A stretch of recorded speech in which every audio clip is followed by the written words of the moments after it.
ஓம் நமோ நாராயணாய. ஓம் நமோ நாராயணாய. ஓம் பூர்ணமதః பூர்ணமிதம் பூர்ணாத் பூர்ணமுதச்யதே பூர்ணஸ்ய பூர்ணமாதாய பூர்ணமேவாவசிஷ்யதே. ஓம் சாந்தி சாந்தி சாந்தி. ஓம் ஸ்ரீ கிருஷ்ணாய பரமாத்மனே நமः. நாராயணம் நமஸ்கிருத்ய நரம் சைவ நரோத்தமம் தேவீம் சரஸ்வதீம் வியாசம் ததோ ஜயமுதீரயேத். ஓம் சுக்லாம்பரதரம் விஷ்ணும் சசிவர்ணம் சதுர்புஜம் பிரசன்னவதனம் த்யாயேத் சர்வவிக்னோபசாந்தயே. வியாசம் வசிஷ்டநப்தாரம் சக்தே பௌத்திரமகல்மஷம் பராசராத்மஜம் வந்தே சுகதாதம் தபோநிதிம்.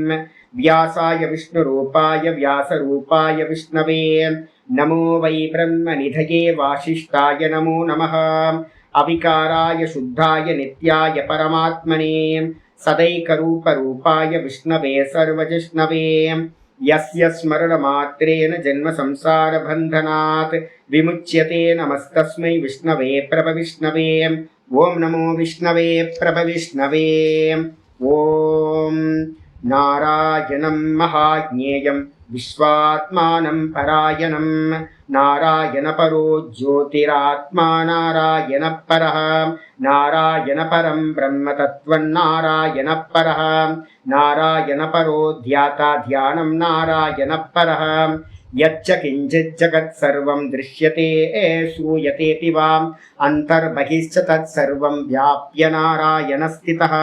ரிதகும் சத்யம் பரம் பிரம்ம புருஷம் கிருஷ்ண பிங்கலம் ஊர்த்வரேதம் விரூபாக்ஷம் விஸ்வரூபாய வை நமः. ஓம் நாராயணாய வித்மகே வாசுதேவாய தீமஹி தன்னோ விஷ்ணு பிரச்சோதயாத். ஓம் சாந்தி சாந்தி சாந்தி.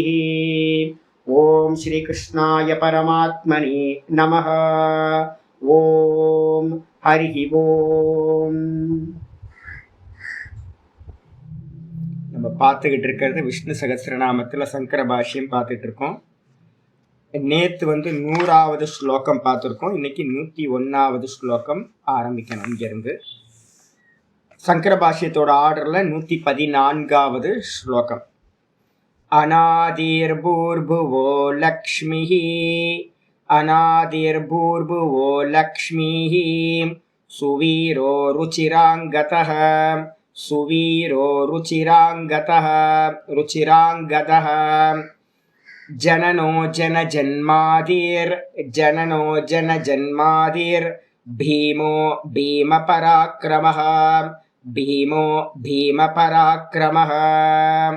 அநாதிர்பூர்புவோ லக்ஷ்மிः சுவீரோ ருச்சிராங்கதः ஜனனோ ஜனஜன்மாதிர் பீமோ பீமபராக்கிரமः. இந்த ஸ்லோகத்தில் சுவாமிக்கு பார்த்தீங்கன்னா 9 நாமங்கள் சொல்லப்பட்டிருக்கு. இந்த 9 நாமங்களில் 941வது நாமம் அநாதி. அநாதி அப்படின்னும் போதே பார்த்தீங்கன்னா நமக்கு ரொம்ப பிரசித்தமானது நிர்குண நிராகாரத்துக்கான நாமம் இது. அநாதி அப்படின்னா ஆதி இல்லாதது. ஆதி இல்லாதது அப்படின்னா எத்தனை விஷயங்கள் ஆதி இல்லாதது அப்படின்னு வரும்போது சாஸ்திரத்தில் ஷடேதே அநாதயக அப்படின்னு ஒரு ஸ்லோகம் சொல்லுவோம். 6 விஷயங்கள் பார்த்தீங்க அப்படின்னா ஆதி இல்லாதது அப்படின்னு. அதில் பார்த்தீங்கன்னா முதல் விஷயம் பார்த்தீங்கன்னா ஆதி இல்லாதது பிரம்மம் பார்த்தீங்கன்னா ஆதி இல்லாதது. ஜீவன் பார்த்தீங்கன்னா ஆதி இல்லாதவன்.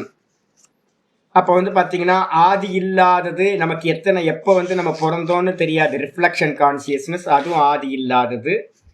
அதே மாதிரி பார்த்தீங்க அப்படின்னா இந்த பிரம்ம தத்துவம் பார்த்தீங்கன்னா ஆதி இல்லாதது.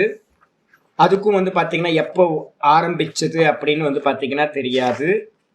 அதே மாதிரி மாயையும் பார்த்தீங்க அப்படின்னா ஆதி இல்லாதது. மாயைக்கும் பார்த்தீங்கன்னா எப்போ ஆதின்றது தெரியவே தெரியாது. 3 விஷயங்கள் பார்த்தீங்கன்னா முதல்ல எடுத்துக்கணும். இதுக்கப்புறம் 4வது விஷயம் எது அப்படின்னா ஜீவ ஜீவனுக்கும் மாயைக்கும் எப்போ வந்து பார்த்தீங்கன்னா சம்பந்தம் உண்டாயிற்று அப்படின்னு தெரியாது. அதே மாதிரி பிரம்மத்துக்கும் மாயைக்கும் உள்ள சம்பந்தம் என்னன்றதும் தெரியவே தெரியாது. அதுக்கப்புறம் மாயைக்கும் இந்த ஜெகத்துக்கும் உள்ள சம்பந்தம் என்னன்றதும் தெரியாது.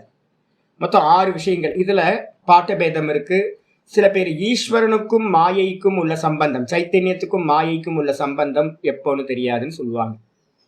இல்லைன்னா ஜெகத்துக்கும் இந்த மாயைக்கும் உள்ள சம்பந்தம் என்ன, எப்போ உண்டாச்சு அப்படின்னு தெரியாது. மொத்தம் வந்து பார்த்தீங்கன்னா 6 விஷயங்களை வந்து பார்த்தீங்கன்னா நம்ம ஃபீல் பண்ணிக்கலாம். 6 விஷயங்கள் அனாதி. ஏன் சுவாமி 6 விஷயங்களை அனாதின்னு சொல்றோம் அப்படின்னு கேட்டீங்கன்னா, பெரிய ஆச்சாரியார்கள் எல்லாமே வந்து தன்னோட கிரந்தங்கள்ல சொல்றாங்க என்னன்னா, ஆதி தெரிஞ்சுக்கிறதுனால எந்த பிரயோஜனமும் இல்லை. இப்ப நமக்கு வந்து பார்த்தீங்கன்னா எப்படி மாயா வந்துச்சு, எப்போ வந்துச்சு அப்படின்னு கேள்வி கேட்டோம் அப்படின்னா ஏதாவது பிரயோஜனம் இருக்கானா? ஒரு பிரயோஜனமும் இல்லை. அதே நேரத்துல இந்த மாயைக்கு எப்போ அந்தம் வரும் அப்படின்னு யாராவது கேட்டாங்க அப்படின்னா, இந்த மாயையை எப்போ முடிச்சுக்க முடியும் அப்படின்னு கேள்வி கேட்டாங்க அப்படின்னா அதனால பிரயோஜனம் இருக்கு, சம்சாரம் நிவர்த்தி ஆகும்.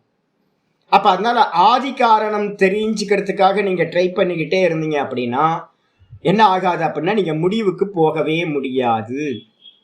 நீங்க வந்து பாத்தீங்கன்னா என்னதான் ட்ரை பண்ணாலும் வந்து பாத்தீங்கன்னா அந்த மாயையில பத்தின விஷயங்கள்ல ட்ரை பண்ண முடியாது. மாயையினாலதான் ரிஃப்ளெக்ஷன் உண்டாச்சு, ஜீவன் உண்டானா. பிரம்மமாயிருந்தவன் ஜீவனா எப்ப உண்டானா நீங்க ட்ரை பண்ணி பாத்தீங்க அப்படின்னா முடியவும் முடியாது. ஏன் அப்படின்னா ஜீவன் ஒரு ஆள் இல்லவே இல்லை, வெறும் கைத்துக்கு மேல கல்பிதமான பாம்பு மாதிரி. அப்ப வந்து பாத்தீங்கன்னா அதையும் ட்ரை பண்ணீங்கன்னா முடியாது. இதே மாதிரி ஒவ்வொன்றுத்துக்குள்ளார சம்பந்தங்களும் வந்து பாத்தீங்கன்னா வாஸ்தவத்துல பொய்யானது. அப்ப நம்ம என்ன பண்ணணும்னு கேட்டீங்கன்னா, இந்த 6 விஷயங்களை அனாதி அனாதின்னு சொல்றோம் அப்படின்னா நம்ம மனசு வந்து பாத்தீங்கன்னா எப்ப பார்த்தாலும் இதுக்கு என்ன மூலம், இதுக்கு என்ன மூலம், இதுக்கு என்ன மூலம்னு அதுலயே போயிட்டு இருக்கும். இந்த சயின்டிஸ்ட் வந்து பாத்தீங்க அப்படின்னா ரிசர்ச் பண்றாங்க. என்ன பண்றாங்க?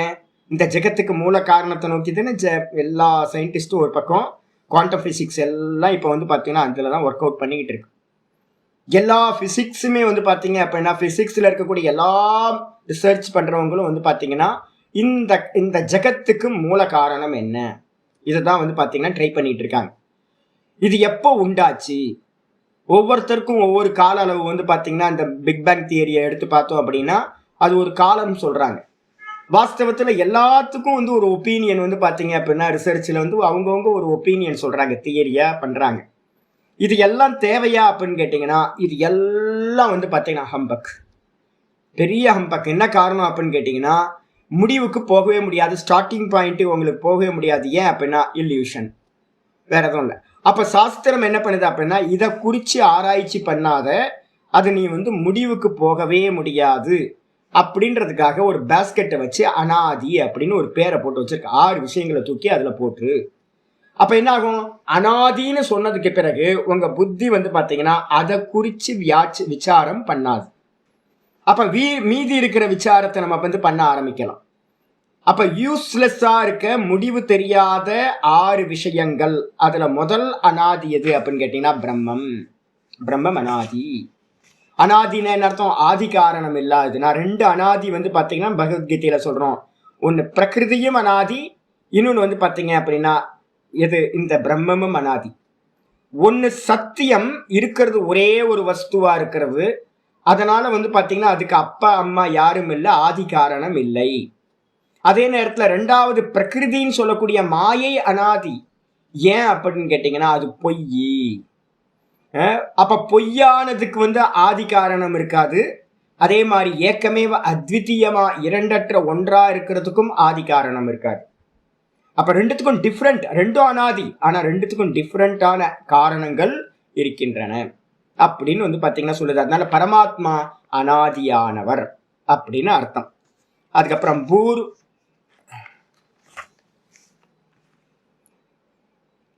ஆமா, முதல்ல வந்து ஏக்கமேவ அத்விதீயம், பிரம்மம் வந்து ஏக்கமேவ அத்விதீயம். அது வந்து பாத்தீங்கன்னா அப்பா அம்மா இல்லை. ஏன் அப்படின்னா அது 2 அல்லாத ஒன்று. அப்ப அதுக்கு ஆதி இருக்க முடியாது, அப்பா அம்மானு ஒண்ணு இருக்க முடியாது, ஆதி காரணம் வேற இருக்க முடியாது. ஏன்னா ஏக்கமேவ அத்விதீயம், இரண்டற்ற ஒன்றே ஆனதுன்னு நம்ம சொல்றோம். ஏக்கமேவ அத்விதீயம், ஏக்கமேவனா 2 இல்லாத ஒன்றே ஆனது. ஏக்கமேவ அத்விதீயம்னு ஒரு வார்த்தை வந்து ஆட் பண்ணிக்கிட்டே போவோம். அத்விதீயம் அப்படின்னா இரண்டு அல்லாதது. ஒரே பிரம்மம் ரெண்டு பிரம்மமா இருக்கலாமே, மூணு பிரம்மமா இருக்கலாமே அப்படின்னு கேட்டா இல்ல இல்ல. அதுக்காக தான் வந்து பாத்தீங்கன்னா சஜாத்திய விஜாத்திய ஸ்வகத பேத ரகிதக அப்படின்னு சொல்லுவோம். இரண்டல்லாத ஒன்றே ஆனது அப்படின்னும் போது அப்பா அம்மா அதுக்கு இல்ல. அப்ப ரீசன் வந்து பிரம்மம் வந்து அனாதின்றதுக்கு என்ன ரீசன்? ஏக்கமேவ அத்விதீயம். மாயா வந்து பாத்தீங்கன்னா அனாதின்னு சொல்றதுக்கு என்ன ரீசன் அப்படின்னு கேட்டீங்கன்னா அது இல்யூஷன். அப்ப இல்யூஷனுக்கு வந்து பாத்தீங்கன்னா என்ன இருக்காது அப்படின்னு கேட்டீங்கன்னா ஆதி இருக்காது. மேகத்துல வந்து பாத்தீங்கன்னா நான் என்ன பண்றேன், ஒரு மேகத்துல ஒரு யானையை பாக்குறேன். ஒருத்தர் வந்து பாத்தீங்க அப்படின்னா கரடியை பாக்குறாரு, இன்னொருத்தர் வந்து பாத்தீங்கன்னா பஃபலோவை பாக்குறாரு, எருமாட்டை பாக்குறாரு. ஒவ்வொருத்தரும் ஒவ்வொன்றை பாக்குறாங்க. நம்ம கேட்குறோம் அந்த யானைக்கு வந்து பார்த்தீங்கன்னா அப்பா அம்மா யாரு, பிளட் குரூப் என்ன, டேட் ஆஃப் பர்த் என்ன அப்படின்னு கேட்டோம் அப்படின்னா கண்டிப்பாக முடிவுக்கு வரவே முடியாது. என்ன காரணம் அப்படின்னா காத்தடிச்சதுன்னா என்ன ஆகும், அந்த மேகக்கூட்டம் கலைஞ்சு போயிடும். அந்த ரூபங்கள் எல்லாம் வந்து பார்த்தீங்கன்னா தோற்ற மாத்திரமா இருக்கிறது. அப்ப தோற்ற மாத்திரமா இருக்கிறதுக்கு நீங்க ஆதி காரணம் சொல்ல முடியுமா? சொல்ல முடியாது. அதனால வந்து பார்த்தீங்கன்னா மாயைக்கு என்ன பண்ணுவோம், அனாதி சாந்தம் அப்படின்னு ஒரு லட்சணம் தர்க்கத்துல பண்ணும்போது பண்ணுவோம். அனாதி சாந்தம். அனாதி சாந்தம்னு என்ன அர்த்தம்? அனாதிதான், ஆனா பிரம்ம வித்யானால அதுக்கு என்ன உண்டாகும்? சாந்தம் ஆயிடும். அந்தத்தை உடையது, அந்தத்தோடு கூடியது. அனாதி அந்தத்தோடு கூடியது மாயா. அதே நேரத்துல வந்து பாத்தீங்க அப்படின்னா பிரம்மத்தை சொல்லும் போது அனாதி அனந்தம். போன ஸ்லோகத்துல வந்து அனந்தம் அப்படின்னு லட்சணம் பார்த்திருக்கோம். அப்போ ஏன் அப்படின்னு கேட்டீங்கன்னா அனாதியாவும் இருக்கும், எண்ட்லெஸ்ஸா இருக்கும். இதான் ஸ்பெஷல் மாயைக்கும் பிரம்மத்துக்கும் உள்ள சம்பந்தம். பிரம்ம வித்யா உண்டான க்ஷணமே வந்து பாத்தீங்கன்னா இந்த மாயையோடது வந்து பாத்தீங்கன்னா இல்லாமல் போய்விடும். ஞாத்தே துவைத்தம் ந வித்யதே. அறியப்பட்ட நிலையில் துவைத்தம் என்று ஒன்று இருப்பதில்லை. அப்ப வந்து பாத்தீங்கன்னா ரொம்ப கிளியர். அனாதி சாந்தம் மாயா, அனாதி அனந்தம் பிரம்மம். இவ்வளவுதான் லட்சணம். அப்ப ரெண்டுமே அனாதி தான். அப்ப வந்து பாத்தீங்கன்னா அனாதின்னு பிரம்மத்துக்கு ஒரு லட்சணம் சொல்லியாச்சு. அதுக்கப்புறம் பூர்புவஹ. பூர்புவக அப்படின்றதுக்கு அர்த்தம் வந்து பாத்தீங்கன்னா பூமிக்கு ஆதாரமாக இருப்பவர் அப்படின்னு அர்த்தம். பாஷிகார் படிக்கிறார், நல்லா படி சொல்லுவார். அதுக்கப்புறம் லக்ஷ்மி அப்படின்னு ஏற்கனவே வந்து பார்த்துருக்கோம். இங்கேயும் திரும்பவும் லக்ஷ்மி அப்படின்னு இருக்கு. லக்ஷ்மின்றதுக்கு அர்த்தம் வந்து பாத்தீங்கன்னா ஒரு மீனிங் பராசக்தி வடிவானவள். சுவாமிகிட்ட இருக்கிற சக்திக்கு பேர் வந்து பாத்தீங்கன்னா லக்ஷ்மி அப்படின்னு பேரு. இன்னொன்று வந்து பாத்தீங்கன்னா லக்ஷ்மின்னா நமக்கு ரொம்ப பிரசித்தமா தெரிஞ்சது வெல்த். இந்த உலகத்தில் இருக்கக்கூடிய சர்வ வெல்த் வடிவமா வந்து பாத்தீங்கன்னா பகவான் தான் இருக்கார் லக்ஷ்மி வடிவத்துல. சுவீரகா. சுவீரகன என்ன அர்த்தம்? நல்ல விதமான கதிகளை வந்து பாத்தீங்கன்னா கொடுப்பவர். சுஷ்டுகு கதிகி. வீரக அப்படின்றதுக்கு அர்த்தம் வந்து பாத்தீங்கன்னா கதிகளை கொடுப்பவர் அப்படின்னு அர்த்தம். நல்ல பக்தர்களுக்கு வந்து பாத்தீங்க அப்படின்னா அடுத்தடுத்த கத்தியை வந்து பாத்தீங்கன்னா நல்ல கத்தியை கொடுப்பவர் சுவீரக. அப்புறம் ருச்சிராங்கதக அப்படின்னா என்ன அர்த்தம்? இந்த அங்கதம் அப்படின்றது இந்த ஷோல்டர்ல போடக்கூடிய ஒரு பிரேஸ்லெட் மாதிரியான ஒரு வெரைட்டிக்கு பேர் அங்கதக அப்படின்னு பேர். அங்கதம் அப்படின்னு அது வந்து பாத்தீங்கன்னா ருச்சிராங்கதக அப்படின்னா என்ன அர்த்தம்? ரொம்ப அழகானது அப்படின்னு அர்த்தம். ருச்சின்ற சப்தம் வந்து அழகு குறிக்கிறது. அப்போ வந்து பாத்தீங்கன்னா அழகான தோல் வளைகளை, பிரேஸ்லெட், இந்த கப்பு வந்து மாதிரி 2 கப்பு வந்து பாத்தீங்கன்னா கிருஷ்ணர் போட்டிருப்பாரு. எல்லா விக்கிரகங்கள்லயும் கிருஷ்ணருக்கு இந்த ஷோல்டரோட இந்த இடத்துல வந்து பாத்தீங்கன்னா 2 கப்பு மாதிரி இருக்கும். அது சத்திரிய வம்சத்துக்கு ராஜாக்களுக்கு வந்து பாத்தீங்கன்னா அது ரொம்ப இம்பார்ட்டண்டா போட்டிருப்பாங்க. அது வந்து ரொம்ப அழகான தோல் வளைகளை உடையவர், ருச்சிராங்கதக அப்படின்னு பேர். அதுக்கப்புறம் ஜனனகா. ஜனனகன என்ன அர்த்தம்? எல்லா உயிர்களையும் வந்து பாத்தீங்கன்னா படைக்கின்றவர். ஜனஜென்மாதிகி. அடுத்த நாம வந்து பாத்தீங்கன்னா ஜனஜென்மாதி. ஜனஜென்மாதி அப்படின்னா ஜனங்களோட ஜென்மத்துக்கு காரணமாக இருப்பவர். ஆதி காரணம். ஜனங்களுடைய நம்ம அப்பா அம்மா தான் நம்ம சொல்றோம். நம்ம பிறக்கிறதுக்கு யார் காரணம்னு கேட்டா அப்பா அம்மான்னு சொல்றோம். ஆனா வந்து ஆதி காரணம் அப்பா அம்மா இல்ல. ஆதி காரணம் இல்லாம நடுவுல தான் அப்பா அம்மா. எத்தனை அப்பா அம்மா? எத்தனை கோடி பிறவி எடுத்தோமோ அத்தனை அப்பா அம்மா. அப்ப அப்பா அம்மாவுக்கு கணக்கே இல்லை. ஆனா எல்லா ஜனங்களுக்கும் ஆதி காரணம் அப்படின்னு ஒண்ணு இருக்கு. அது வந்து பாத்தீங்கன்னா பகவான் தான். அதனால வந்து பாத்தீங்கன்னா ஜன ஜென்ம ஆதி.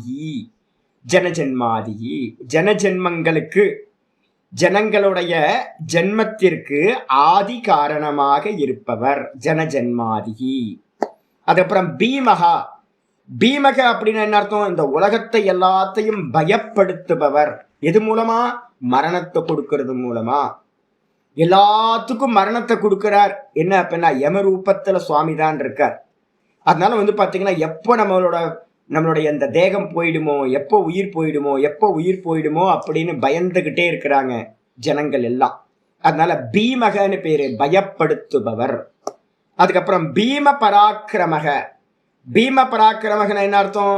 அசுர ஜனங்கள் நிறைய பேர் இருந்தாங்கல்ல, அந்த அசுர ஜனங்கள் எல்லாத்துக்கும் பயம் தரக்கூடிய பராக்கிரமத்தை உடையவரா, மகா வீரரா பாத்தீங்க அப்படின்னா எல்லா அவதாரங்களிலும் இருந்தார். அதனால பாத்தீங்கன்னா அரக்கர்களுக்கு பயத்தை கொடுக்கக்கூடிய பராக்கிரமத்தை உடையவர் அப்படின்ற அர்த்தத்துல பீம பராக்கிரமக அப்படின்னு பேர் வந்தாச்சு. பாஷ்யத்துக்கு வந்துருங்க. அநாதிஹி, அநாதினா என்ன சுவாமி அர்த்தம்? ஆச்சாரியர் சொல்றார் ஆதிஹி அப்படின்னா காரணம். அஸ்ய ந வித்யதே வித்யத இதி, இவருக்கு காரணம் இல்லாத காரணத்தினால. காரணம்னு என்ன அர்த்தம்? இவர் உற்பத்தி ஆகிறதுக்கு, நம்ம உற்பத்திக்கெல்லாம் காரணம் இருக்கா? ஆமா, அப்பா அம்மா 2 பேர் இருக்காங்க. இங்க இருக்கக்கூடிய சகல ஜீவராசிகளுக்கும் பாத்தீங்கன்னா ஒரு காரணம், அப்பா அம்மான்ற ஒரு காரணம் இருந்திருக்கு. ஏதோ ஒண்ணு ஸ்வேதஜம், உத்பிஜம், அண்டஜம், இது மாதிரி பாத்தீங்கன்னா எல்லாத்துலயும் ஜராயுஜம் அப்படின்னு பாத்தீங்கன்னா எல்லாத்தையும் பிரிக்கிறோம் நம்ம. ஆனா எல்லாத்துக்கும் ஒரு விதையோ இல்ல பாத்தீங்கன்னா ஒரு காரணம் பாத்தீங்கன்னா கண்டிப்பா ஒரு அப்பா அம்மான்ற ஒரு பீஜம் பாத்தீங்கன்னா ஒரு காரணம் இருக்கணும். ஆனா பாத்தீங்கன்னா பகவானுக்கு பாத்தீங்கன்னா அந்த ஆதி காரணம் இல்லை. ஏன் அப்படின்னா ஆதி இல்லாதவர். அவர் எப்ப ஸ்டார்ட் ஆனார்னு தெரியல. ஏன்? ஏக்கமேவ அத்விதீயம். அதனால பாத்தீங்கன்னா அநாதிகின்னு பேரு. சர்வ காரணத்துவாத். ஆச்சாரியர் என்ன பண்றார்? ஏக்கமேவ அத்விதீயம்னு சொல்லாம எல்லாத்துக்கும் காரணமா இருக்கிறவர். அப்ப என்ன அர்த்தம்? அப்பா அம்மா இல்லாத அநாத, அப்பா அம்மா இல்லாத அநாத. அவர் தான் முதல் ஸ்டார்டிங் பாயிண்ட். அவருக்கு முன்னாடி ஸ்டார்டிங் எதுவும் இல்லை. அதனால பாத்தீங்க அப்படின்னா இந்த ஜெகத்துக்கெல்லாம் காரணமா இருக்கார், அவருக்கு காரணம் இல்லை. அதனால அநாதிகி. 942வது நாமம் பூர் புவக. பூர் புவகனா என்ன அர்த்தம்? பூமிக்கு ஆதாரமாக இருப்பவர் அப்படின்னு அர்த்தம். பாஷிகர் சொல்றாரு பூர் ஆதாரக, ஒரே வார்த்தையில சொல்றார். பூஹு அப்படின்னா பூமி, ஆதாரக பூர் ஆதாரக அப்படின்னா பூர் ஆதாரக, பூமிக்கு ஆதாரமாக இருப்பவர். அதனால அவருக்கு என்ன பேரு? புவகா அப்படின்னு பேரு. புவகனா என்ன அர்த்தம்? ஏன் சுவாமி பூர் புவன்னு சொல்லியிருக்கு அப்படின்னா வேதாந்தத்துல இந்த சாந்தோக்கியம் பிரகதாரண்யம்லாம் பேசும்போது பாத்தீங்கன்னா ஒன்னுத்துக்கு ஒண்ணு ஆதாரமா சொல்லிக்கிட்டே போவோம். இந்த பூமிக்கு ஆதாரம் எது அப்படின்னு கேட்டீங்கன்னா இதுக்கு மேல இருக்கக்கூடிய புவர்லோகம். புவர்லோகத்துக்கு ஆதாரம் எதுனா சுவர்லோகம். சுவர்லோகத்துக்கு ஆதாரம் மகர்லோகம். மகர்லோகத்துக்கு ஆதாரம் ஜனலோகம். ஜனலோகத்துக்கு ஆதாரம் தபலோகம். தபலோகத்துக்கு ஆதாரம் சத்தியலோகம். அப்ப இந்த கீழே இருக்கிற இந்த பூமி வரைக்கும் இருக்கிற எல்லா லோகங்களுக்கும் பிரம்மலோகம் தான் அதுக்கு பேரு. சத்தியலோகத்துக்கு பேரு பிரம்மலோகம்னு பேரு. கீழே இருக்க அதல விதல சுதல பாதாள தலாத்தல மகாதல ரசாத்தல பாத்தாள லோகம் வரைக்கும். அதே மாதிரி இங்க இருக்கிற லோகங்கள் மொத்தம் 14 லோகங்கள். அதுல 14வதா இருக்கக்கூடிய சத்தியலோகம் மீதி இருக்கிற 13 லோகங்களுக்கும் ஆதாரம். அப்ப தனக்கு மேல இருக்கிறது தான் இந்த தனக்கு கீழே இருக்கிறதுக்கு பாத்தீங்கன்னா ஆதாரமா இருக்கிறது. இப்ப பூமிக்கு ஆதாரம் புவர்லோகம், புவர்லோகத்துக்கு ஆதாரம் சுவர்லோகம். அதனால பாத்தீங்கன்னா பூர் புவக அப்படின்னு வரும்போது என்ன பண்றது அப்படின்னா பூமிக்கு ஆதாரமா இருக்கிறவர் அப்படின்னு அர்த்தம். புவகா சர்வ பூத ஆசிரயத்துவேன, எல்லா ஜீவர்களுக்கும் பாத்தீங்க அப்படின்னா சர்வபூத எல்லா ஜீவராசிகளுக்கும் ஆசிரயமா, சார்பு ஸ்தானமா, வசிப்பிடமா. இங்க நம்ம வாழ்றோம்ல, இந்த பூமியை வச்சுக்கிட்டு தான் வாழ்றோம். அதுல பாத்தீங்கன்னா வாழ்விடமா இருக்கிற பிரசித்தையா பூமியாக, இந்த பூமி தான் ரொம்ப பிரசித்தமா இருக்கு. இது எல்லாத்துக்கும் புவோகோ அப்பி பூரிதி பூர்புவகா, அது எல்லாத்துக்கும் புவகோ அப்பி, அது எல்லாத்துக்கும் ஆதாரமா இருக்கிறதுனாலும் கூட பகவான் பாத்தீங்கன்னா பூரிதி பூர்புவகா, இந்த பூமிக்கு ஆதாரமா இருக்கிறதுனால பூர்புவக அப்படின்ற வார்த்தையில வந்து பாத்தீங்கன்னா சுவாமி அழைக்கப்படுகின்றார். அப்ப என்ன அர்த்தம்? பூமிக்கு ஆதாரம். பூதேவிக்கு வந்து பாத்தீங்கன்னா ஹஸ்பண்ட் நம்ம சொல்றோம். பூதேவி ஸ்ரீதேவி சமேத சுவாமி அப்படின்னு நம்ம சொல்றோம். அப்ப சுவாமி வந்து பாத்தீங்கன்னா பூதேவிக்கு ஹஸ்பண்டா இருக்காருன்னா என்ன அர்த்தம்? பூக்கு ஆதாரமா இருக்கார். பூர்புவகா அப்படின்னு பேர். அப்புறம் 943வது நாமம் லக்ஷ்மிஹி.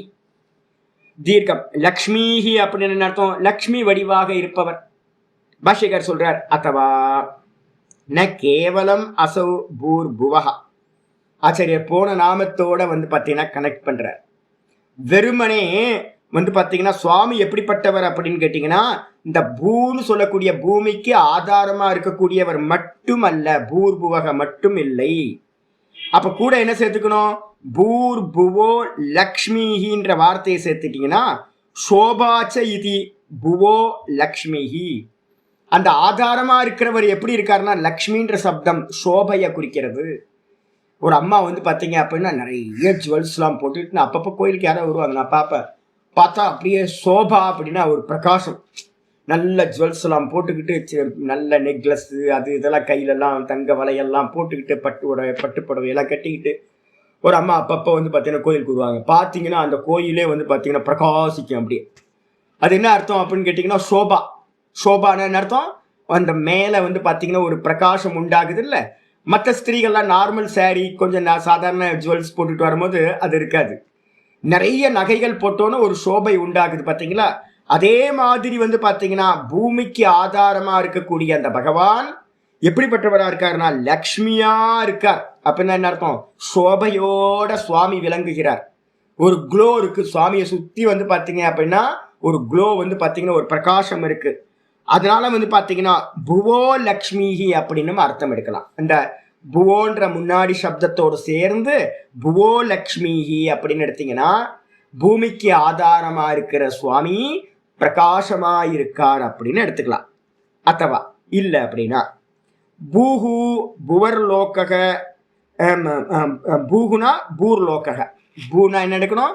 பூர்லோகத்தை எடுத்துக்கணும், பூமி. அதுக்கப்புறம் புவகனா என்ன எடுக்கணும்? பொதுவா புவகன்றது புவர்லோகம், அந்தரிக்ஷம்னு பேர், வானலோகம். சொர்க்கத்துக்கும் பூமிக்கும் நடுவுல இருக்கிற வானலோகத்துக்கு பேர் வந்து புவர்லோகம் அப்படின்னு பேர்.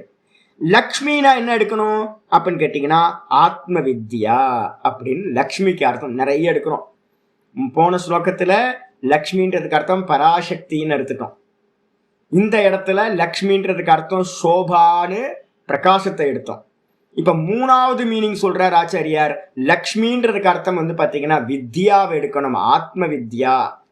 இதே மாதிரிதான் துர்கைக்கு மீனிங் எடுக்கும் போதும் லலிதாக்கு மீனிங் எடுக்கும் போதும் என்ன பண்ணுவோம் தெரியுங்களா? வித்யா தான் பிரதான அர்த்தம்.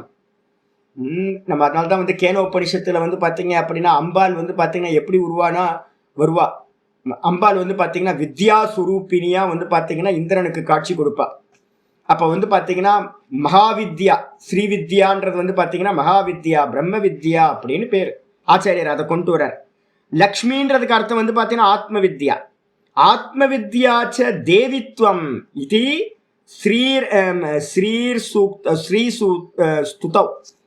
ஸ்ரீ ஸ்துதியில வந்து பாத்தீங்க அப்படின்னா லக்ஷ்மி ஸ்துதின்னு ஸ்ரீ ஸ்துதி அப்படின்னு ஒண்ணு இருக்கு. அதுல லக்ஷ்மிய பார்த்து சொல்லுது ஆத்ம வித்யாச்ச தேவித்வம், ஏ தேவி நீ வந்து ஆத்ம வித்யாவாக இருக்கின்றாய். இப்ப யாரு வந்து பாத்தீங்க அப்படின்னா நம்ம சொல்லும் அபின்ன சக்தின்னு சொல்றோம். அப்ப பிரம்மாட்ட அபின்ன சக்தியா சரஸ்வதி இருக்கா, இல்ல விஷ்ணுட்ட வந்து பாத்தீங்கன்னா அபின்ன சக்தியா லக்ஷ்மி இருக்கா, அதே மாதிரி வந்து பாத்தீங்கன்னா பரமேஸ்வரன்ட்ட அபின்ன சக்தியா கௌரி இருக்கா, பார்வதி தேவி இருக்கா. அப்ப அபின்ன சக்தினா என்ன எடுக்கணும் அப்படின்னு கேட்டினா மறைப்பு, சுவாமியை மறைச்சு இருக்கிற மறைப்பு சக்தி. அவளையே வந்து பாத்தீங்க அப்படின்னா நீங்க வித்யா ரூபத்துல உபாசனை பண்ணினீங்க அப்படின்னா அவ என்ன பண்ணுவா? தன்னோட மறைப்பை நீக்கி சுவாமியை வந்து பாத்தீங்கன்னா நமக்கு நீதான் நான் அப்படின்னு காட்டுவா. இப்ப நம்ம டெய்லி வித்யா அபியாசம் தானே பண்றோம். சுவாமியும் நானும் க்ஷேத்திரஜம் சாப்பி மாம் வித்தி சர்வ க்ஷேத்திரேஷு பாரத அப்படின்னு வித்யா தானே சொல்லுது. எல்லா தேகத்திலையும் சுவாமிதான் பார்ப்பவனா இருக்கார். அப்ப என்னோட தேகத்திலையும் சுவாமிதான் பார்க்கிறார். அப்பனா நான்றதும் சுவாமியும் வேற வேற இல்லை, தத்துவமசி அப்படின்னு அகம் பிரம்மாஸ்மி அப்படின்னு மகா வாக்கியங்களை இந்த வித்யா தான் நம்ம என்ன பண்ணுது நமக்கு கொடுக்குது. அப்ப வித்யா என்ன பண்றா? லக்ஷ்மின்னு பேரு. எங்க இருக்காவ? சுவாமியோட அபின்ன சக்தி அப்படின்னு வந்து பாத்தீங்கன்னா சொல்லப்பட்டிருக்கு. அப்ப பூமி அந்தரிக்ஷயோகோ, இந்த பூமி பூர்லோகம்ன்ற பூகு, அதுக்கப்புறம் புவகன்னு சொல்லக்கூடிய அந்தரிக்ஷ லோகம், இந்த ரெண்டுத்துக்கும் வந்து பாத்தீங்கன்னா சோபா இதி. சோபா அப்படின்னா என்ன அர்த்தம்? இந்த ரெண்டுத்துக்கும் வந்து பாத்தீங்கன்னா சோபையை சேர்ப்பவள், பிரகாசத்தை கொடுப்பவள். அதனால வந்து பாத்தீங்கன்னா பூர் புவோ லக்ஷ்மிஹி அப்படின்னு ஒரே நாமமாவும் என்ன பண்ணலாம்? பூர் புவோ லக்ஷ்மிஹி அப்படின்னு ஒரு நாமமா எடுக்கலாம். லக்ஷ்மின்னு தனியாவும் எடுக்கலாம், இல்ல பூர் புவோ லக்ஷ்மிஹின்னு வந்து பாத்தீங்கன்னா வித்யார்த்தத்திலையும் எடுக்கலாம், இல்ல சோபா அர்த்தத்திலையும் எடுத்துக்கொள்ளலாம். அதுக்கப்புறம் சோபான்னு ஒரு நடிகை இருந்தாங்கல்ல நம்ம இதுல, சோபானா பிரகாசம்னு அர்த்தம். தெரியாது இல்ல? சோபான்னு ஒரு நல்ல ஃபேமஸான நடிகை இருந்தாங்க. 944 சுவீரகா அப்படின்னு பேர். சுவீரகனா என்ன அர்த்தம் அப்படின்னு கேட்டீங்கன்னா ஆச்சாரியர் சொல்றாரு, சூனா சுஷ்டு சோபனம் அப்படின்னு அர்த்தம், மங்களம். சூன்றதுக்கு அர்த்தம் எங்கெல்லாம் சூ வருதோ அங்கெல்லாம் நல்ல மங்களமான அப்படின்னு அர்த்தம் எடுக்கணும். அப்போ சோபன, சூன்றதுக்கு அர்த்தம் சோபனா அப்படின்னு அர்த்தம் விவிதா ஈரா, சூ வி ஈர. ஈரன்ற தாத்துக்கு வந்து பாத்தீங்கன்னா ரெண்டு அர்த்தம் வந்து பாத்தீங்கன்னா, ஈரன்றதுக்கு அர்த்தம் கதி, அதுக்கப்புறம் வந்து பாத்தீங்கன்னா இன்னொன்னு ஒன்று சொல்லியிருக்கோம் கதி, அதுக்கப்புறம் என்ன க்ஷேபனமா இல்லை ஒன்று சொல்லணுமே 2-3 இதுக்கு முன்னாடி ரெண்டு அர்த்தம் வந்து பாத்தீங்கன்னா இருக்கு. கதி கம்பனேச்ச, கதி கம்பனேச்ச அப்படின்னு ரெண்டு அர்த்தம் இருக்கு. இது வந்து பாத்தீங்கன்னா ஏற்கனவே வீரகான்னு 927வது இதுல வீரகான்னு வந்திருக்கு. அதுல ரெண்டு அர்த்தம் எடுத்திருக்கோம் உங்களுக்கு. அந்த இதான் ஈரன்ற சப்தத்தை வந்து பாத்தீங்கன்னா இப்ப சுவீரவை பிரிக்கும் போது எப்படி பிரிக்கணும்? சு வி ஈர, சு வி ஈர சுவீரன் ஆயிடும். அப்போ அந்த ஈரன்றதுக்கு அர்த்தம் வந்து பாத்தீங்கன்னா கத்தி அர்த்தம். அடுத்தது வந்து பாத்தீங்க அப்படின்னா அசைதல் அப்படின்ற அர்த்தம். இன்னொரு தாத்து இருக்கு ஈரன்றதுக்கு அர்த்தம் ஈரயதி பிரேரயதி அப்படின்னா கமாண்ட் பண்றதுன்னு அர்த்தம். 3 மீனிங் வந்து ஈரக்கு இருக்கு. அப்ப வந்து பாத்தீங்கன்னா சுவீரன்றதுக்கு அர்த்தம் என்ன அப்படின்னா நல்ல, சூக்கு அர்த்தம் நல்ல மங்களமான, விக்கு அர்த்தம் வந்து பாத்தீங்கன்னா விசேஷன்றது அர்த்தம் எடுக்கலாம், இல்ல அப்படின்னா விதவிதமான, விவிதன்னு போட்டார், விதவிதமான. ஈரா அப்படின்னு என்ன அர்த்தம்? கதி அர்த்தத்தை எடுக்கிறார். நம்ம 84 லட்சம் யோனிகளை அடையிறோம்ல, அதுக்கு பேரு கத்தின்னு பேர். அப்போ விதவிதமான கதிகளை வந்து பாத்தீங்கன்னா என்ன பண்றாரு? ஈரா கதையோ எஸ்ய ச சுவீரகா. எவர் வந்து பாத்தீங்கன்னா விதவிதமான பிறவிகளை எடுத்து, இந்த உலகத்துல இருக்கிற எல்லா பிறவி யாரு? அகம் பகுஸ்யாம் பிரஜாயேய. சுவாமி தானே சங்கல்பம் பண்ணியிருக்கார். நாயிலிருந்து, கொசுல இருந்து, சிங்கத்துல இருந்து, பிரம்மால இருந்து, புழு பூச்சில இருந்து எல்லாம் சுவாமியோட ரூபம்தான். அப்ப விதவிதமான கதிகளை அடைந்தவர், விதவிதமான யோனிகளை அடைந்து விதவிதமான சரீரங்களை தாரணம் பண்ணிக்கிட்டு இருக்கிறவருக்கு பேரு, சுவாமிக்கு பேரு என்ன பேரு? சுவீரகன்னு பேரு. அது மட்டும் இல்ல, சோபனம் விவிதம் இதி வா சுவீரக. விவிதம் ஈர்த்தே, ஈர்த்தே இதுவா இன்னொரு அர்த்தம் சொல்றார். மங்களமான இந்த ஈர்த்தே அப்படின்றதுக்கு அர்த்தம் ஈரகா அப்படின்றது அர்த்தம். ஸ்புரணத்துக்கு பேரும் வந்து பாத்தீங்கன்னா ஈரகன்னு பேர். அப்ப எத்தனை மீனிங் இருக்கு பாருங்க. ஈரன்றதுக்கு அர்த்தம் வந்து பாத்தீங்க அப்படின்னா கதி, அதுக்கப்புறம் வந்து பாத்தீங்கன்னா அசைதல் கம்பனம், அதுக்கப்புறம் வந்து ஆச்சாரியர் சொல்ற மாதிரி ஸ்புரணம். அப்ப விதவிதமான மங்களமான விதவிதமான ஸ்புரணங்களை உடையவர். ஸ்புரணம்னு என்ன அர்த்தம்? உணர்வுன்னு அர்த்தம். சுவாமி தான் வந்து சைத்தன்யமா இருக்கிற சுவாமி தான் என்ன பண்றாரு அப்படின்னா காமமா, குரோதமா, வலியா, வேதனையா, பசியா, தாகமா, எத்தனை உணர்வுகள் நம்மள்கிட்ட இருக்கு வெளிப்படுதுல ஒவ்வொரு ஜீவராசிக்கும். அப்ப அந்த எல்லா உணர்வுகளாவும் வந்து பாத்தீங்கன்னா வெளிப்படுபவர் வந்து பாத்தீங்கன்னா சுவாமி. அதனால அவருக்கு பேரு சுவீரக அப்படின்னு பேரு. ஸ்புரணம், ஸ்புரிக்கிறதுன்னு பேரு. ஸ்புரிக்கிறது வந்து பாத்தீங்கன்னா விதவிதமா ஸ்புரிக்குது, விதவிதமா ஸ்புரிக்குது. ஒவ்வொரு க்ஷணமும் வந்து பாத்தீங்கன்னா சத்துவ குணத்தோட இருந்து பாதி, ரஜோ குணத்துல இருந்து கொஞ்சம், தமோ குணத்துல இருந்து கொஞ்சம்னு விதவிதமான ஸ்புரணம் உண்டாகுது. ஒரே கான்சியஸ்னஸ், இந்த குணங்களோட சேர்ந்து விதவிதமா ஸ்புரிக்குது. அதனால சுவாமிக்கு பேரு சுவீரக அப்படின்னு பேர். சைத்தன்யத்தையே சொல்ற. ஒரே லைட்டு தான். அந்த ஒரு லைட்டுக்கு மேல வந்து பாத்தீங்கன்னா இந்த இதுலலாம் என்ன பண்ணுவாங்க, கலர் பேப்பரை சுத்தி சுத்தி வைப்பாங்க அந்த சீரியல் லேம்ப்ல எல்லாம். அப்ப அந்த கலர் பேப்பரை சுத்தணும்னா ஒரே கலர் வந்து பாத்தீங்கன்னா மஞ்சள் பச்சை சிவப்புன்னு வந்து பாத்தீங்கன்னா அந்த மேல இருக்கிற கலருக்கு ஏற்ற மாதிரி தெரியும். அதே மாதிரி ஒரே சைத்தன்யம், அந்த ஒரே சைத்தன்யம் 3 குணங்களுக்கு ஏற்ற மாதிரி விதவிதமா ஸ்புரிக்குது. அந்த ஸ்புரிக்கிறதுக்கு பேர் தான் சுவீரக, சைத்தன்யத்தை சொல்ற. அதுக்கப்புறம் 945வது நாமம் ருச்சிராங்கதக. ருச்சிராங்கதகன என்ன அர்த்தம் அப்படின்னு கேட்டீங்கன்னா ஆச்சாரி சொல்றார், ருச்சிரே கல்யாணி. ருச்சின்றதுக்கு அர்த்தம் கல்யாணம், மங்களம் அப்படின்னு பேர். எனக்கு வந்து பாத்தீங்கன்னா சுவாமியோட அந்த நான் ஒரு போட்டோ வச்சிருக்கேன். அதுல வந்து பாத்தீங்க அப்படின்னா அந்த தோல் வலை வந்து எனக்கு ரொம்ப பிடிக்கும். ராமருக்கு வந்து கை ரொம்ப நல்லா இருக்கும். அதே மாதிரி கிருஷ்ணருக்கு வந்து பாத்தீங்கன்னா இந்த ஷோல்டர் வந்து பாத்தீங்கன்னா அற்புதமா இருக்கும். ராமரோட கை வந்து பாத்தீங்கன்னா நீளமா இருக்கும், பாக்குறதுக்கு நல்லா இருக்கும் பாக்குறதுக்கு. அதுவும் ஒரு கையில கோதண்டத்தை வச்சுக்கிட்டு ஒரு கையை தொங்க விட்டுருப்பார். ஒரு கையில கோதண்டம் வச்சிருப்பார், ஒரு கை தொங்குனா முழங்கால் வரைக்கும் வந்து பாத்தீங்க அப்படின்னா ஆபாகு அப்படின்னு சொல்ற மாதிரி வந்து பாத்தீங்க அப்படின்னா வந்து பாத்தீங்கன்னா கீழே வரைக்கும் தொங்கிட்டு இருக்கும் கை. என்ன பெரிய கை, யானை துதி கை மாதிரி இருக்கும். அதே மாதிரி கிருஷ்ணருக்கு பாத்தீங்க அப்படின்னா கிருஷ்ணருக்கு அந்த அந்த ஷோல்டர்ல போட்டிருக்க அந்த ஆபரணம் வந்து அங்கதங்க அப்படின்னு பேரு. அந்த அங்கதம் வந்து பாத்தீங்கன்னா ரொம்ப மங்களமா இருக்கும். மங்களம்னா என்ன சுவாமி அப்படின்னா நம்மளுடைய போக்கஸை வந்து பாத்தீங்கன்னா குவிக்கிறதுக்கு அழகானது. ஏன் தேவதா போட்டோலாம் இவ்வளவு அழகா பண்றாங்க? எல்லா தேவதை போட்டோயும் லைட்டா ஒரு வந்து பாத்தீங்க அப்படின்னா கிருஷ்ணர் ராமர் எல்லாத்துலயும் ஒரு ஸ்திரீயோட ஒரு ஒரு இது இருக்கும் பாருங்களேன். ஏன் அப்படின்னு கேட்டீங்கன்னா ஏன் அழகா இது பண்ணோம்? நார்த் இந்தியாவில் போட்டோலாம் தியானமே வராதுங்க. நார்த் இந்தியாவிலலாம் பார்த்தீங்கன்னா ஏண்டா இப்படி வரைகிறாங்கன்னு இருக்கும். எந்த விக்கிரகமும் பார்த்தா நல்லாவே இருக்கா, பேர் எழுதி வச்சதான் தெரியும். அப்புறம் எப்படி மெடிடேட் பண்ணுவீங்க நீங்க? நான் தான் கேட்பேன் நான். எப்படியா உங்க தேவதைகளை மெடிடேட் பண்றது? நம்ம ஊர்ல வந்து பாத்தீங்கன்னா வெறும் சிவலிங்கம் இருந்தா கூட வந்து பாத்தீங்கன்னா அப்படி இருக்கு பாக்குறதுக்கு, தியானம் பண்றதுக்கு. இந்த ரூபங்கள்லாம் நம்ம பண்ற விக்கிரகங்கள்லாம் பாருங்க எவ்வளவு அழகா இருக்கு. ஏன் அப்படின்னு கேட்டீங்கன்னா அப்பதான் மெடிடேட் பண்ண முடியும். அப்ப வந்து ஒவ்வொரு அங்கங்களையும் வந்து பாத்தீங்க அப்படின்னா பாகவதத்துல நம்ம படிச்சோம்ல, சுவாமியை வந்து பாத்தீங்கன்னா ஒவ்வொரு அங்கமா வந்து பாத்தீங்கன்னா நம்ம வந்து பாத்தீங்கன்னா மெடிடேட் பண்ணணும் அப்படின்னா அது அழகா இருந்தா தானே மெடிடேட் பண்ண முடியும். அப்ப அழகுன்றதுக்கு அர்த்தமே வந்து பாத்தீங்கன்னா இங்க ஆச்சாரியார் கல்யாணேன்னு போட்டார். ருச்சிரேனா அழகான, அதுக்கு அர்த்தம் கல்யாணம்னே போட்டார். கல்யாணம்னா மங்களம்னு அர்த்தம். மங்களம்னா என்ன அர்த்தம்? தியானம் பண்றதுக்கு மங்களமான ரூபம். அப்படிப்பட்ட அங்கதே அஸ்ய இதி, அப்படிப்பட்ட அங்கதங்கள் பகவானுக்கு இருக்கிறதுனால ருச்சிராங்கதகன்னு பேரு, தோல் வலைகள் அப்படின்னு பேரு ஆயிடுச்சா. இதுக்கப்புறம் 946வது நாமம் ஜனனக. ஜனனகன் என்ன சுவாமி அர்த்தம் அப்படின்னா உயிர்களை படைப்பவர். என்னது உயிர்களை படைப்பவர்? ஆச்சாரியர் சொல்றாரு, ஜந்தூனு ஜனயன்னு ஜனனக. ஜந்துக்களை வந்து பாத்தீங்கன்னா ஜனிக்க பண்றவர் யாரு? எந்த ரூபம்? பிராணஹா.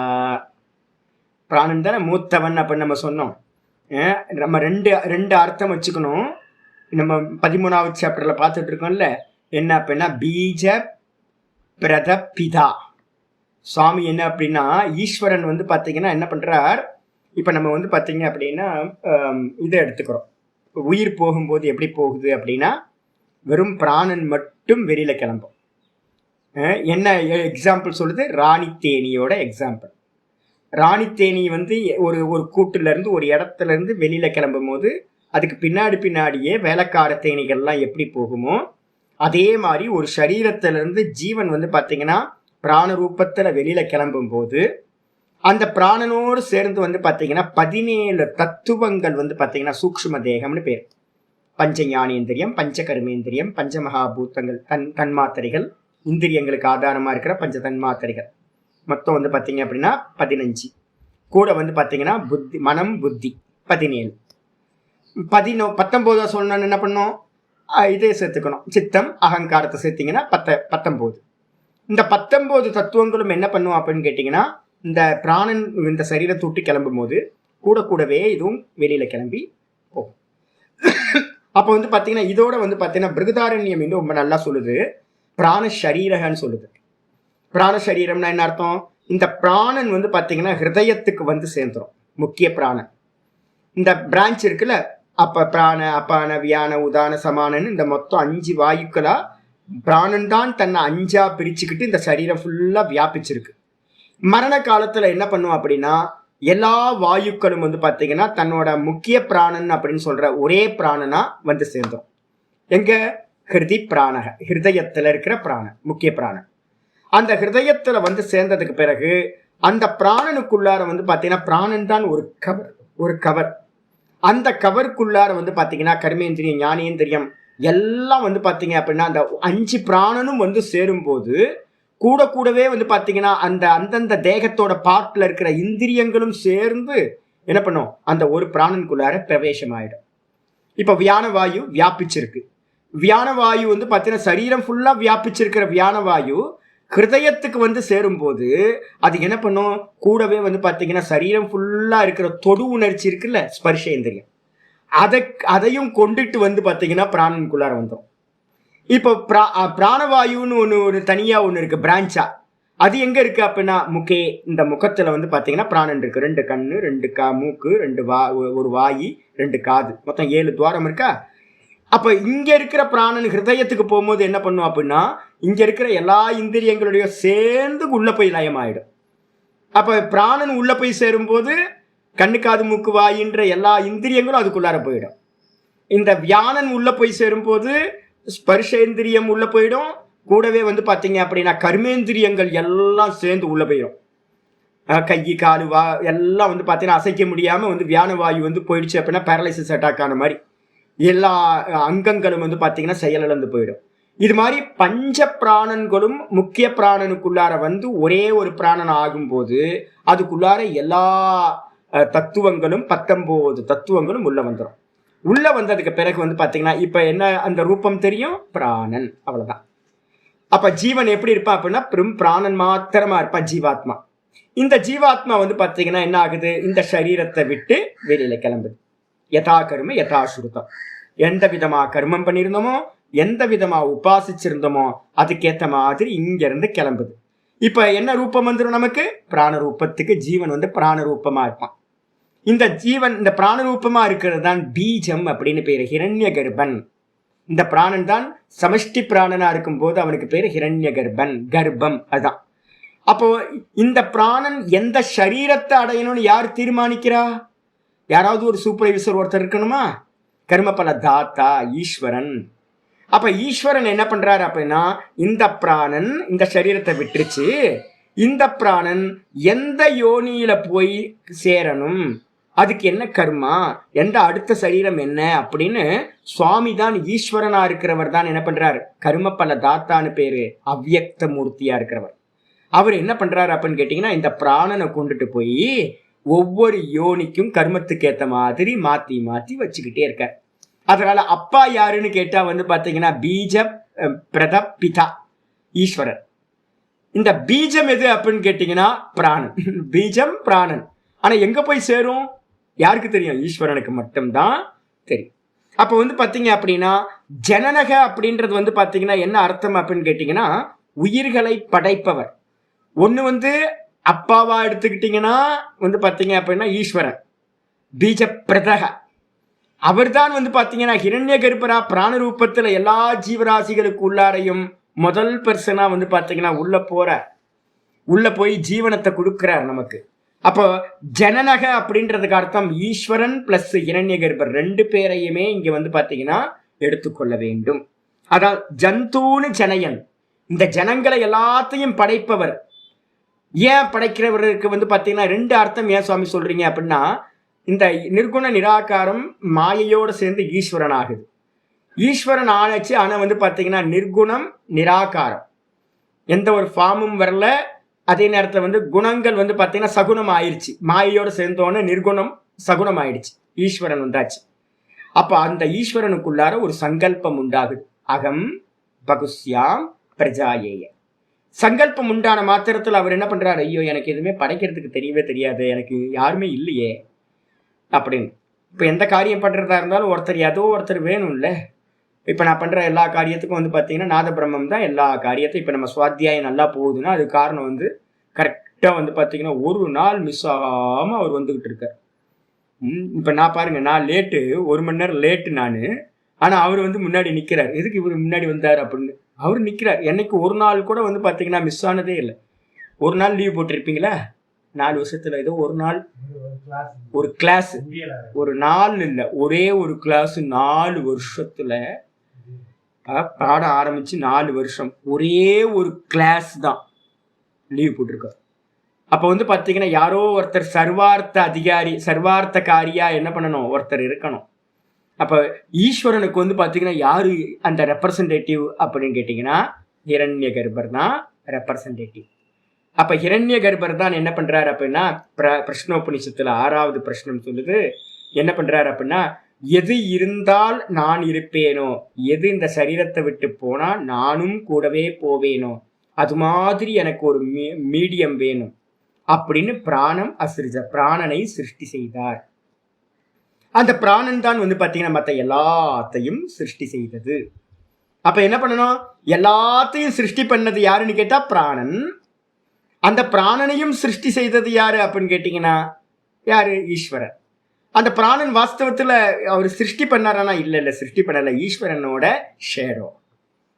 ஈஸ்வரன் தான் டைலூஷன் ஃபார்ம்ல வேற ஒரு ஃபார்ம்ல பிராணனா ஆகிறார். அப்ப வந்து பாத்தீங்கன்னா ஜனங்களை வந்து படைத்தவர் யாருன்னு எடுத்துக்கிட்டீங்க அப்படின்னு கேட்டீங்கன்னா 2 அர்த்தம் எடுக்கணும். ஒன்னு சுவாமி சைத்தன்ய ரூபத்துல இருக்கிற சுவாமி, 2வது வந்து பாத்தீங்கன்னா பிராண ரூபத்துல இருக்கிற ஹிரண்யகர். 2 பேருமே நமக்கு அப்பா தான். அடிச்சா அதனாலதான் வந்து பாத்தீங்கன்னா ஜனநக அப்படின்னு பேர் வச்சிருக்கு. ஜந்தூன்னு ஜனயன்னு ஜனநக, ஜந்துக்களை வந்து பாத்தீங்க அப்படின்னா உற்பத்தி பண்றதுனால சுவாமிக்கு வந்து பாத்தீங்க அப்படின்னா ஜனநகன்னு பேரு. அதுவும் இல்லாம லியுங்கு விதவ் பகுல கிரகநாத் கர்த்தரி லியுட்டு பிரத்யேக பிரயோக வச்சனாதிவத்.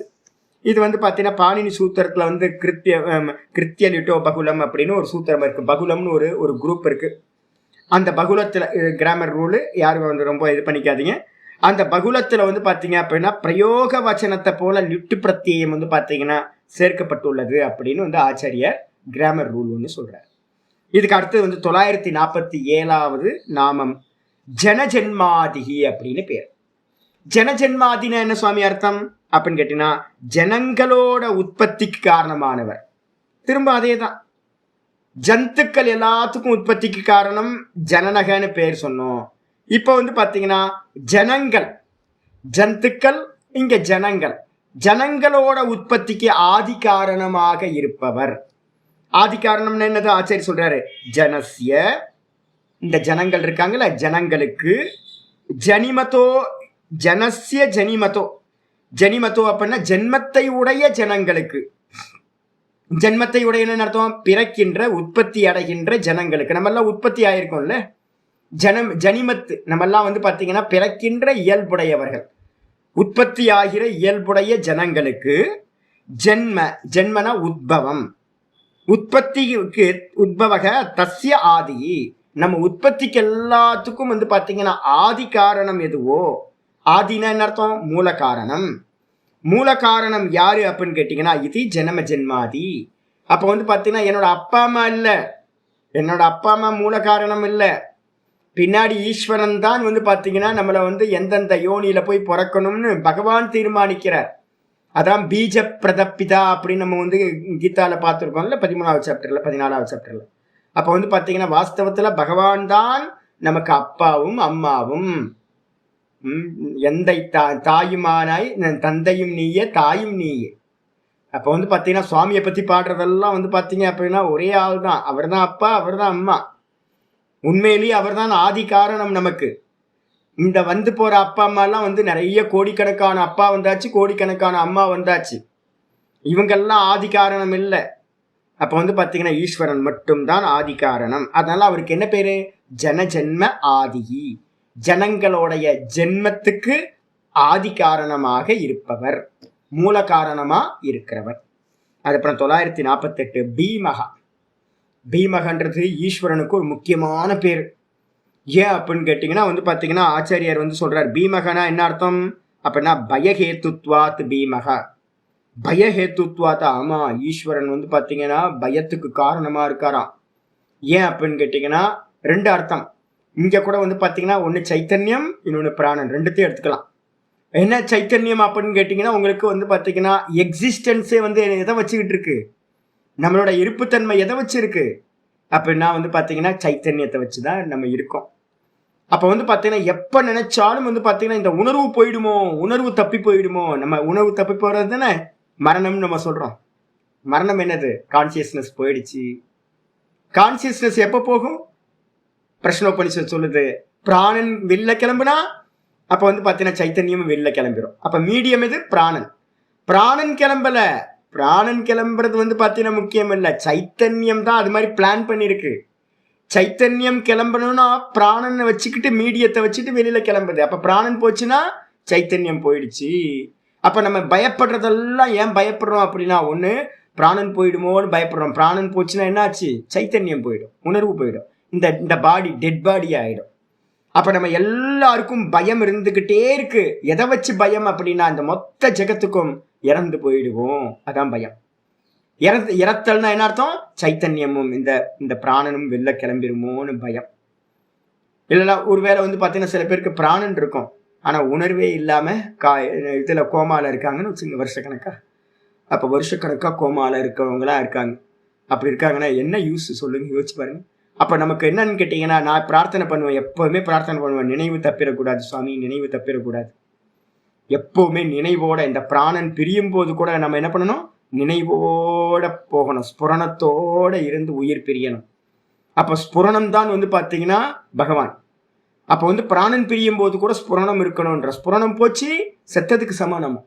அப்ப நம்ம எல்லாத்துக்கும் வந்து பாத்தீங்கன்னா பயம் இருந்துகிட்டே இருக்கு. என்ன பயம் அப்படின்னா, பகவான் நம்மளை விட்டு போயிடுவாரோ, இந்த பாடி டெட் பாடி ஆயிடுமோ அப்படின்னு பயம் இருக்கு. அதனால பயஹேத்து, சுவாமி தான் பயத்துக்கு காரணமாயிருக்கார். சாமி பயத்துக்கு காரணமா இருக்கார். அவர் தான் பயத்தை போக்குறவர், அதே நேரத்தில் பயத்துக்கு காரணமும் அவர் தான். அதனால வந்து பாத்தீங்கன்னா பயஹேத்துவாத் பீமக அப்படின்னு பேர். பீமக அப்படின்னு பேர்.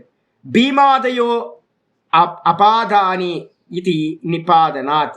ஒரு சூத்திரம் வந்து பாத்தீங்கன்னா பாணினி சூத்திரத்தை ஆச்சாரியார் சொல்றார், கிராமர் ரூல் சொல்றாரு. பீமாதயோ அபாதானாத் அப்படின்னு ஒரு சூத்திரத்து மூலமா அந்த பீமன்ற சப்தம் ஒரு நிபாதம், ஒரு கான்ஸ்டன்டா வந்து பாத்தீங்கன்னா ஒரே மீனிங் உள்ளது, பயத்தை குறிக்கிறது. பீம அப்படின்னா பயப்படுத்துவது அப்படின்ற மீனிங்ல அந்த சூத்திரம் வந்து பாத்தீங்கன்னா நிபாதமா அதை சொல்லப்பட்டிருக்கு. ஆயிடுச்சா? இதுக்கப்புறம் வந்து பாத்தீங்கன்னா ஆச்சாரியார் சொல்றாரு, இன்னொன்னு கட்டோபனிஷத்துல ஒரு மந்திரம் இருக்கு, மகத்பயம் வஜ்ரம் உத்தியதம் அப்படின்னு. இந்த பகவான் எப்படி இருக்காராம், ஒரு பெரிய வஜ்ராயுதத்தை கையில வந்து 3-2 கட்டோபனிஷத்து 3-2 போடலையா அதுல?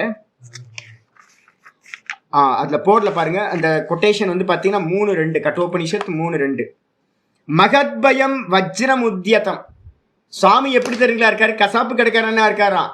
நம்ம எல்லாம் ஆடு.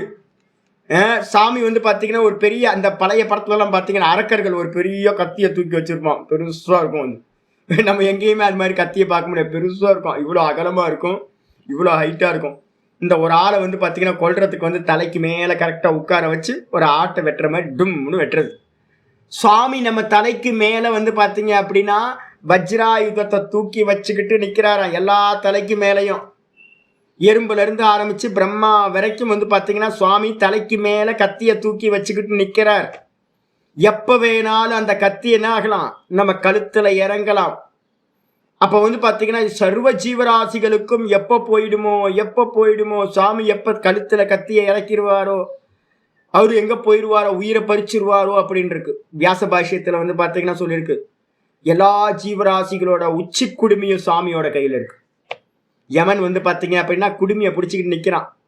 இந்த ஒரு புல்லை புடுங்குற மாதிரி பூமியில இருந்து புல்லை இப்படி புடுங்கினா பிளக் பண்ணா எப்படி வருமோ அது மாதிரி ஒருத்தட்ட இருக்க பிராணன் என்ன பண்ணுவான், யமன் தும்னு புரிஞ்சிருவான். அப்ப சுவாமி வந்து பாத்தீங்கன்னா வஜ்ராயுதத்தை ஒவ்வொருத்தரோட கழுத்துக்கு மேலையும் தூக்கி வச்சிருக்கார். அப்ப பயம் இருக்கா? ஆமா, பயம் இருக்கு. சுவாமி தான் பய காரணம்.